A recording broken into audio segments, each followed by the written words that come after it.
다 같이 사도신경으로 신앙 고백하심으로 새벽 기도를 하나님께 드리시겠습니다.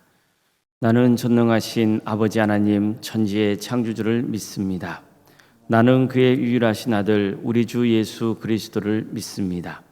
그는 성령으로 잉태되어 동정녀 마리아에게서 나시고 본디오 빌라도에게 고난을 받아 십자가에 못 박혀 죽으시고 장사된 지 사흘 만에 죽은 자 가운데서 다시 살아나셨으며 하늘에 오르시어 전능하신 아버지 하나님 우편에 앉아 계시다가 거기로부터 살아있는 자와 죽은 자를 심판하러 오십니다. 나는 성령을 믿으며 거룩한 공교회와 성도의 교제와 죄를 용서받는 것과 몸의 부활과 영생을 믿습니다. 아멘. 찬송가 382장 찬양하시겠습니다. 382장입니다.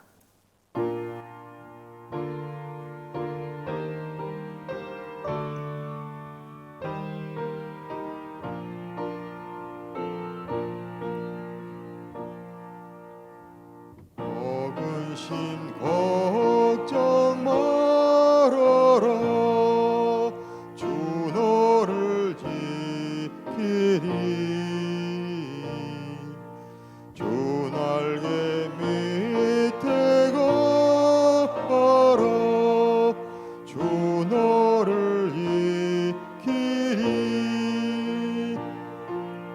주 너를 지키리 아무 때나 어디서나 주 너를 지키리 늘 지켜주시리 어려운 낚시 될 때에 주 너를 지키리 위험한 일을 할 때 주 너를 지키리 주 너를 지키리 아무 때나 어디서나 주 너를 지키리 늘 지켜주시리 낯을 것 미리 아시고 주 너를 지키리 구하는 것을 주시며 주 너를 지키리 주 너를 지키리 아무 때나 어디서나 주 너를 지키리 늘 지켜주시리 어려운 시험 당해도 주 너를 지키리 구주의 품에 가라 주 너를 지키리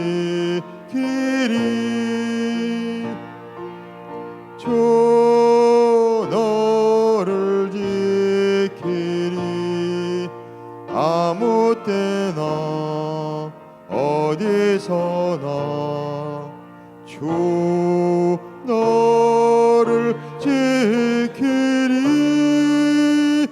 늘 지켜주시리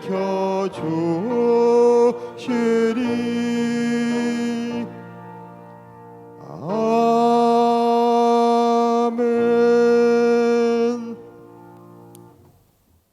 하나님의 말씀 함께 보겠습니다. 구약 성경 창세기 44장 32절에서 34절까지 말씀입니다. 창세기 44장 32절에서 34절 말씀입니다.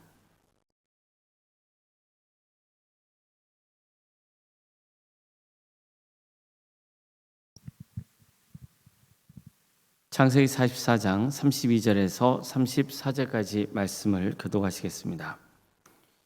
주의 종이 내 아버지에게 아이를 담보하기를 내가 이를 아버지께로 데리고 돌아오지 아니하면 영영이 아버지께 죄짐을 지리이다 하였사오니 이제 주의 종으로 그 아이를 대신하여 머물러 있어 내 주의 종이 되게 하시고 그 아이는 그의 형제들과 함께 올려 보내소서. 그 아이가 나와 함께 가지 아니하면 내가 어찌 내 아버지에게로 돌아갈 수 있으리까? 두렵건대 제 해가 내 아버지에게 미침을 보리이다. 아멘. 오늘도 새벽기를 드리며 하나님의 은혜를 간구하는 모든 성도님들의 가정과 또 생업의 자리 위에 하나님께 주인 세우시고 다스리시는 도함교회 위에 주님의 은혜와 평강이 충만하시기를 주의 이름으로 축원합니다. 요셉과 관련된 말씀을 크게 보면 하나님께서 요셉에게 보이신 꿈이 어떻게 성취되어 가는지를 가르쳐줍니다. 또 요셉과 형제들이 어떻게 갈등 관계를 해소하고 화해의 길을 가게 되는지를 알려주죠. 또 마지막으로 어떻게 요셉의 아버지인 야곱의 가문이 가나안 땅을 떠나서 애굽 땅에 정착하게 되었는지를 가르쳐줍니다. 요셉은 비록 형들이 자신을 죽이려 했고 또 노예로 팔아버렸지만 복수할 마음은 추호도 없었습니다.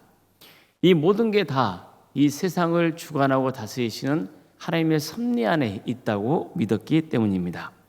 그래서 요셉은 그들에게 원망스러운 마음을 품는다거나 또 애굽 총리의 힘으로 심판하려고 하지 않았습니다. 그는 형들과 화해하기를 원했어요.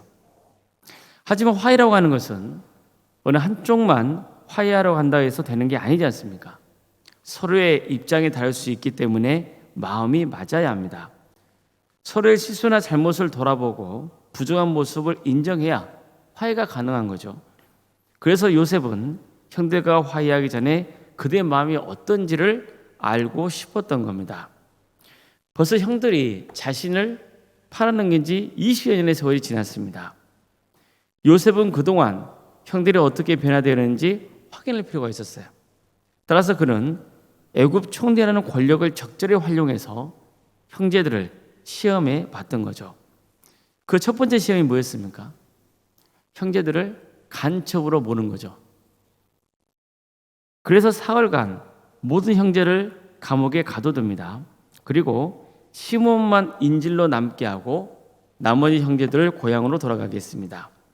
그러면서 시몬을 구하고 싶으면 또 계속해서 양식을 얻고 싶으면 너희 막내 아들을 내 앞으로 데리고 오라 이렇게 명합니다. 막내 동생이죠. 막내 동생을 내 앞으로 데려오라 명하는 거예요. 성경의 이 과정에서 형제들이 드디어 요셉의 이야기를 입 밖으로 꺼내기 시작했다고 전하는 거예요. 그들은 애굽 땅에서 이런 황당한 일을 겪고 있는 건 그리고 뭔가 잘못된 일들이 자꾸 생기는 것은 우리가 요셉의 일로 하나님께 벌을 받고 있기 때문이라고 믿었어요. 그러니까 이때부터 그들은 본격적으로 자신이 저지른 죄를 돌아보기 시작했던 겁니다. 마침내 형제들이 베냐민을 데려오자 이번에는 베냐민을 도둑놈으로 몰기 시작합니다. 두 번째 시험이 시작된 거예요. 요셉은 청직을 시켜서 일부러 베냐민의 자루 안에 은잔을 감춰두도록 했습니다. 이 사실을 알 길이 없었던 형제들은 만약 우리 중 누구라도 은잔을 훔친 자가 있다면 그 사람을 죽여도 좋고 우리는 다 총리의 노예가 되겠다고 하죠. 하지만 청지기는 그럴 필요까지는 없다면서 은잔을 훔친 자만 노예로 삼을 것이고 나머지는 다 집으로 돌아가도 된다고 했습니다. 그런데 하필 누구의 자리 아래 은잔이 나온 겁니까? 베냐민이죠. 아버지가 가장 아끼던 베냐민의 자루 안에서 은잔이 나온 겁니다. 자, 이렇게 되면 베냐민은 애굽의 노예가 돼야 되고 이제는 아버지 집에 베냐민을 데려갈 수 없게 된 거예요. 이 사실을 아버지 야곱이 알면 충격 속에 쓰러져 죽을지도 모를 일이었습니다. 그래서 그들은 집으로 가지 않고 울면서 베냐민과 함께 애굽성으로 향했던 겁니다. 요셉을 만난 형제들은 또다시 그에게 무릎을 꿇고 절을 해야 했어요. 그런 다음 형제들을 대표해서 유다가 요셉에게 반드시 베냐민만은 데리고 아버지 집으로 돌아가야 된다고 호소합니다. 그런 요셉의 마음에 호소했어요. 한마디로 아버지 야곱과 베냐민의 관계는 한 몸이라는 거예요. 어떤 경우에도 두 사람의 관계를 끊을 수 없다는 거죠. 만약 끊어진다면 아버지의 목숨을 담보할 수 없다고 주장했습니다. 그리고는 이렇게 말해요. 이제 주의 종으로 그 아이를 대신하여 머물러 있어 내 주의 종이 되게 하시고 그 아이는 그의 형제들과 함께 올려 보내소서. 내가 대신 총리의 노예가 될 테니까 베냐민은 아버지 집에 가게 해달라고 간구한 겁니다. 자, 이 과정을 보면 얼마나 형제들의 마음이 변화되었는지를 알 수 있어요. 자, 여기까지가 지금까지 총리가 된 요셉과 그를 팔아넘겼던 형제들과 관련된 이야기였습니다. 여기서 우리가 반드시 기억해야 될 것은 뭐냐면은 회개예요. 회개가 뭡니까? 잘못을 뉘우치는 거죠. 그런데 잘못을 뉘우치는 것만 회개는 아니죠. 잘못을 뉘우치고 마음을 고쳐먹는 거예요. 요셉의 형제들은 자신들이 오래전 요셉에게 저지른 일을 후회했습니다. 잘못을 뉘우치기 시작한 겁니다. 특히 유다는 하나님께서 형제들이 저지른 그 잘못을 들춰내셨다고 말해요. 사람은 속일 수 있지 몰라도 하나님은 속일 수 없다는 거예요. 사람 앞에서 자신의 치부를 가릴 수 있습니다. 그러나 하나님 앞에서는 불가능합니다. 우리가 죄의 문제와 관련해서 반드시 알아야 할 것은 언젠가 반드시 죄가 드러나게 되어 있다는 겁니다. 자, 보십시오. 요셉의 형제들은 자신들이 요셉에게 저질렀던 잘못을 20년이 지난 후에야 톡톡히 대가를 치르고 있는 중이잖아요. 이것은 우리에게 어떤 경고의 말씀을 주고 있는 걸까요? 시간이 걸리더라도 진실은 드러나게 되어 있다는 겁니다. 설령 이 땅에서는 진실이 묻힌다 해도 전능하시고 영원하신 하나님은 반드시 그에게 책임을 물으십니다. 그래서 우리는 때를 미루지 말고 잘못한 게 생각나면 즉시 회개해야 됩니다. 삶을 돌이켜야 됩니다. 내가 교만했다는 생각이 들면 겸손해져야 됩니다.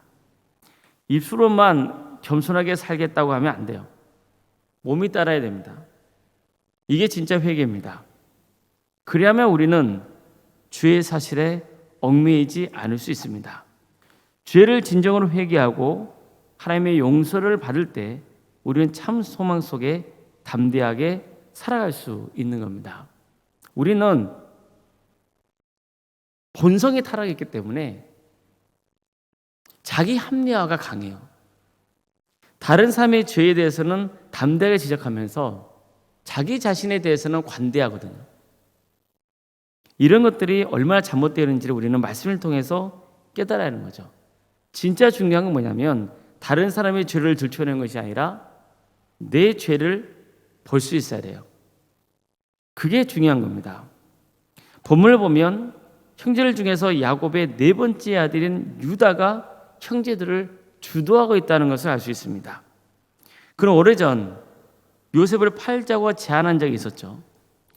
르우벤이 잠깐 없을 때 남은 형제들이 유다의 생각에 찬성하고는 은 20에 팔아버립니다. 유다가 이런 제안을 한 것은 사실 요셉의 생명을 보존하기 위해서였어요. 하지만 과연 이게 요셉에게 최선이었을까요?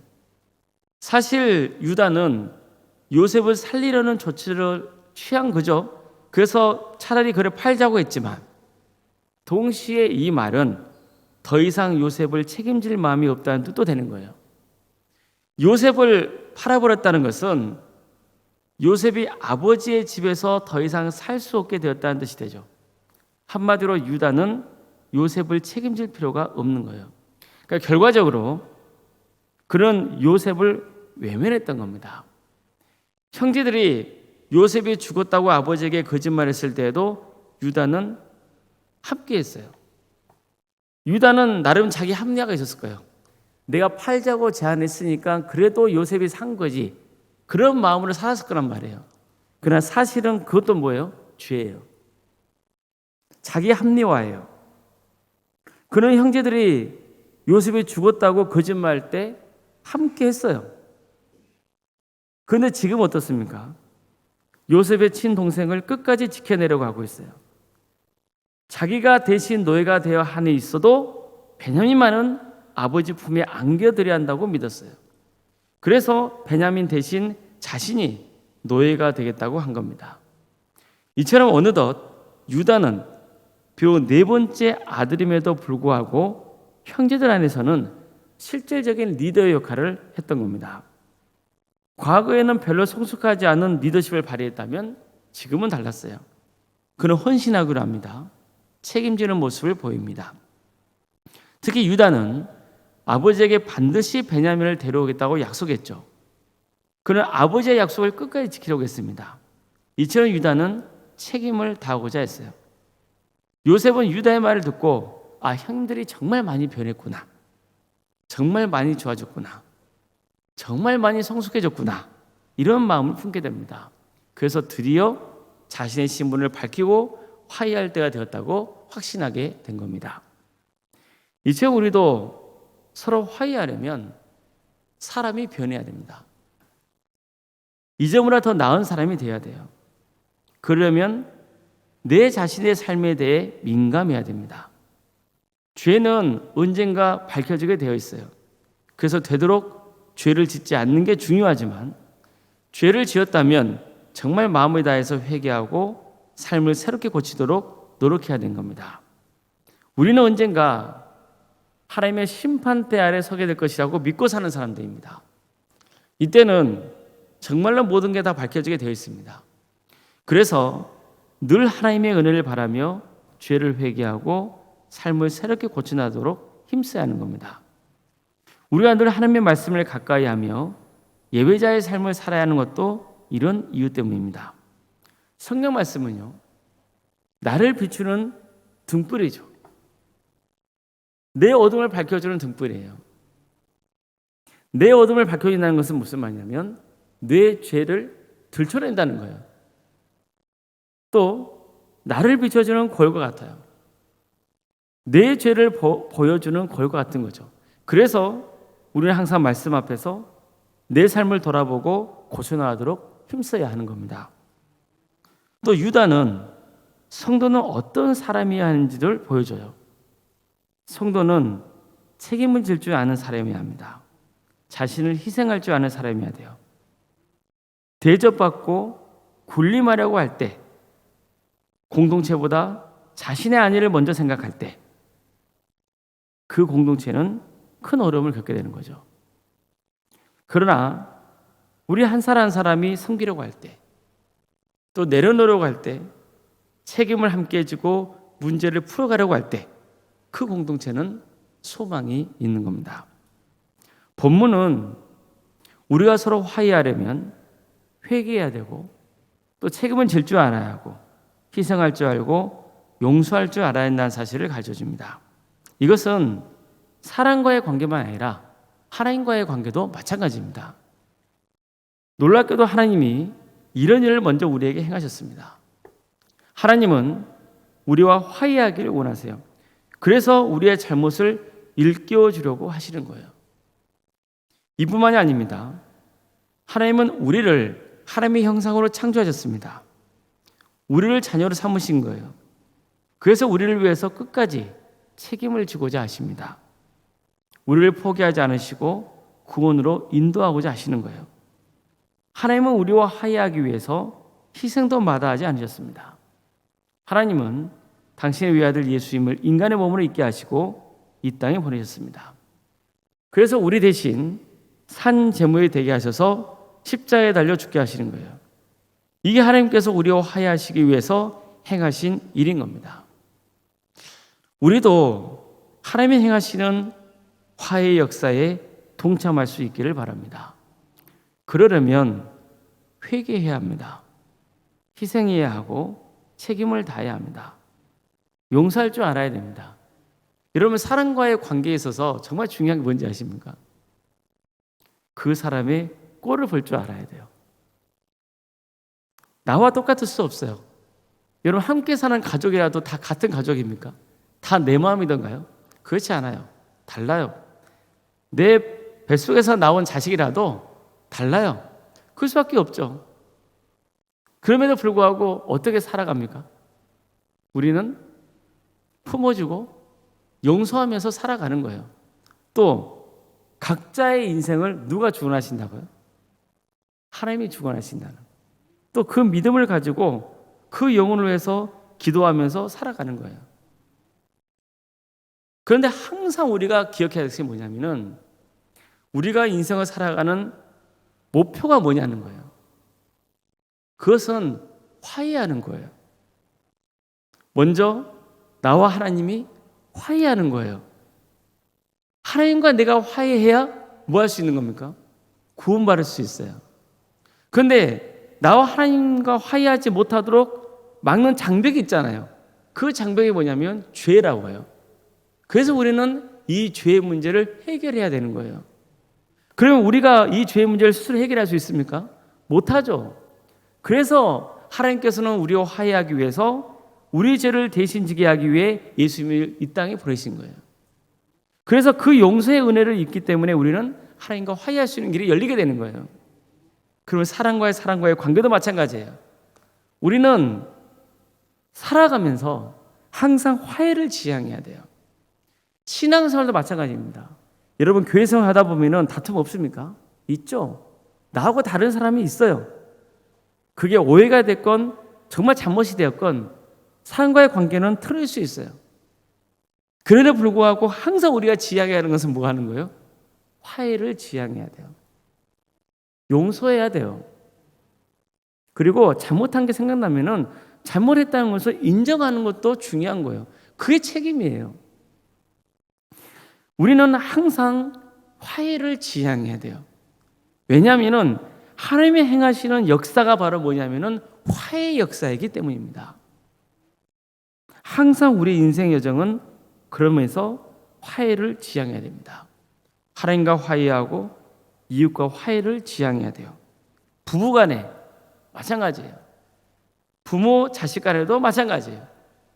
또 성도들 간의 관계도 마찬가지고 밖에서 살아가는 사람들 간의 관계에서도 마찬가지예요. 우리는 항상 화해를 지향해야 돼요. 그러면 어떻게 해야 돼요? 나부터 낮아져야죠. 나부터 깨져야죠. 나부터 용서해야죠. 그래야 돼요.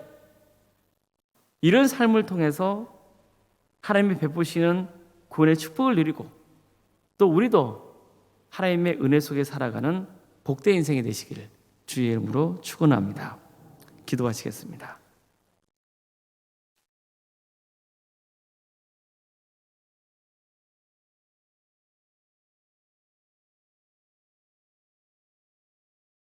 사랑의 하나님, 감사드립니다. 오늘도 우리에게 귀한 하루를 허락해 주시고 하나님의 은혜 속에 살아갈 수 있도록 이끄시니 감사드립니다. 하나님께서 우리를 사랑하시어 예수 그리스도를 이 땅에 보내주시고 예수님을 친히 산 제물로 삼아주시어 우리 죄를 사하시고 화해의 길을 열어주시니 감사드립니다. 주님, 우리는 여전히 연약하고 부족하여서 죄를 짓고 그 죄를 또 덮으려 하고 다른 사람은 쉽게 정죄하면서 내 자신에 대해서는 관대한 모습을 보이고 그래서 예수님의 십자가 은혜를 값싼 은혜로 치부해버리는 그런 어리석은 삶을 살아갈 때가 참 많이 있습니다. 주님, 우리의 연약함을 용서해 주시옵소서. 다시 한번 하나님의 말씀 앞에서 우리 죄를 스스로 돌아보고 회개하는 역사가 있게 하여 주시옵소서. 사랑의 하나님, 우리는 주님의 은혜가 아니고서는 살아갈 수 없사오니 우리를 긍휼히 여겨주셔서 우리와 늘 함께하여 주시고 우리의 삶을 새롭게 하여 주시옵소서. 사람과의 관계에서도 때로는 아픔이 있고 어려움이 있고 상처가 있습니다. 그러나 우리는 성도이기에 중후하거나 시기하거나 질투하거나 그런 삶이 아닌 용서와 화해를 지향해야 되는 줄 믿습니다. 그러나 우리는 연약하여서 그런 삶을 살아갈 용기가 없고 힘이 부족하오니 주님께서 우리와 함께 하시어 우리의 마음을 새롭게 하시어 용서하는 마음, 화해하는 마음을 품게 하여 주시옵소서. 그래서 우리가 그 속에 주시는 하나님의 은혜를 체험하며 살아갈 수 있도록 이끌어 주시옵소서. 사랑의 하나님, 우리 동암교회를 세워주시고 지금까지 함께 계신 그 크신 은혜에 감사를 드립니다. 우리 동암교회 성도들 함께 구원의 길을 갈 때 서로 상처가 없게 해주시고 상처가 있다면 그 상처가 치유되는 역사가 있도록 도와주시고 하나님께서 동암교회를 친히 주관하고 다스려 주시어 많은 영혼들이 이 교회를 통해 주임을 인격적으로 만나고 구원받는 역사가 있게 하여 주시옵소서. 사랑의 하나님, 어려움에 처해 있는 우리 성도들이 많이 있습니다. 주님께서 도와주시고 함께하여 주시옵소서. 조은정 이사님 투병 중에 있습니다. 주님 도와주시고 함께하여 주시옵소서. 끝까지 그 영혼을 붙들어 주시옵소서. 구원의 확신 속에 살아갈 수 있도록 인도하여 주시고 주님 바라옵기는 치유의 기적을 허락하여 주시옵소서. 조은정 이사님의 가정을 주께서 긍휼히 주시어서 가장 좋은 길로 선한 길로 인도하여 주시옵소서. 위암과 유방암과 또 폐렴과 당뇨로 심부전증으로 갑상선으로 소화장애와 허리골절로 소화마비 장애와 뇌질환으로 고황장애와 신경쇠약으로 난청과 또 중독과 치매로 불면증과 협심증으로 포도막염과 만성간염으로 허리협착증으로 방광염과 신장의 이상으로 또 곰팡이 및 십이장 등의 이상으로 또 췌장의 이상으로 영아산통 등으로 어려움에 처해 있는 성도들이 있습니다. 또 사고로 인해서 병원에서 입원 치료받고 있는 성도도 있고 또 수술 이후에 회복을 바라는 성도의 가정도 있습니다. 코로나에 걸려서 회복을 기다리고 있는 성도의 가정도 있사오니 주님 도와주시고 함께하여 주셔서 치유와 회복의 역사를 허락하여 주시옵소서. 사랑의 주님, 장례 중에 있는 성도의 가정도 있습니다. 주님께서 유가족을 위로하여 주시고 모든 장례 절차가 은혜 중에 잘 마칠 수 있도록 주여 함께하여 주시옵소서. 유황 중에 있는 성도들도 있습니다. 몸이 불편하여서 교회에서 예배를 드리고 싶으나 나오지 못하는 우리 성도들이 있사오니 그 영혼을 불쌍히 해주시고 위로하여 주시고 그 성도들이 거하는 자리가 하나님의 영광이 충만히 거하는 복된 자리가 될 수 있도록 역사하여 주시옵소서. 객지에 나가 있는 성도들도 있습니다. 학업으로 직장으로 또 사업으로 군부문 등으로 객지에 나가 있는 성도들의 삶을 주께서 지켜주시고 보호하여 주시옵소서. 항상 그들과 함께하여 주셔서 복 있는 자유의 삶을 살아갈 수 있도록 도와주시며 그들의 신앙이 자라는 역사가 있도록 주님께서 친히 역사하여 주시옵소서. 자녀 잉태를 바라는 가정이 있습니다. 그 가정을 복되게 주셔서 하나님의 때에 자녀를 출산케 되는 역사가 있도록 도와주시옵소서. 우리에게 주어진 자녀들 주님께서 그 자녀들을 주관하여 다스려 주시옵소서. 우리 자녀들 중에서 믿음의 자리에서 멀어져 있는 자녀들이 있다면 주님 도와주시고 함께하여 주셔서 다시 그 영혼을 예배의 자유로 이끌어 주시고 믿음이 회복되는 역사가 있도록 도와주시옵소서. 또 그들에게 주어진 은사와 달란트로 하나님의 영광을 위해서 살아가는 역사가 있도록 도와주셔서 그들을 통해서 믿음의 가정으로 든든히 세워지게 하여 주시옵소서. 우리 청년들 취업을 허락하여 주시고 또 때가 되면 결혼을 시켜주셔서 믿음의 가정을 세워갈 수 있도록 도와주시고 이를 통하여서 더욱더 교회가 든든히 세워지고 하나님 나라 확장되는 역사가 있도록 도와주시옵소서. 우리 성도들의 사업장을 지켜주십시오. 또 직장의 자리를 지켜주십시오. 우리 성도들이 복의 인자가 될 수 있도록 도와주십시오. 하나님께서 친히 주관하고 다스려 주셔서 가장 좋은 길로 인도하여 주시옵소서. 참 어려운 시기를 살아가고 있습니다. 우리 성도들의 삶의 자리를 지켜주시옵소서. 도와주시고 함께하여 주시옵소서.